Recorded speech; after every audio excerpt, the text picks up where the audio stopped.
डोळ्यांना धुसर दिसतंय, फक्त चष्म्याचा नंबर समजून दुर्लक्ष करू नका. अशा असू शकतात या जीवघेण्या आजारांचे लक्षणं.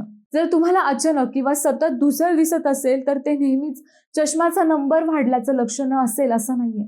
काही वेळा हे मेंदूशी संबंधित गंभीर समस्यांचं, अगदी ब्रेन ट्यूमरचंही सुरुवातीचं लक्षण असू शकतं. डॉक्टरांच्या मते डोळे आणि मेंदू यांचा अतिशय जवळचा संबंध आहे. आपण पाहिलेली प्रत्येक गोष्ट ऑप्टिक नर्व्हद्वारे मेंदूपर्यंत पोहोचते. या मार्गात कुठेही ट्यूमर किंवा इतर अडथळा निर्माण झाला तर दृष्टीवर परिणाम होऊ शकतो. काही प्रकारे ब्रेन ट्यूमर जसे की पिट्युटरी ऑडिनोमा, क्रेनिओफिरिंजिओमा, मेनोनिंजिओमा आणि ऑप्टिक पाथवे ग्लायोमा सुरुवातीला धुसर दिसणे, बाजूचे कमी दिसणे आणि हळूहळू दृष्टी कमी होणे हे लक्षणं निर्माण होऊ शकतात.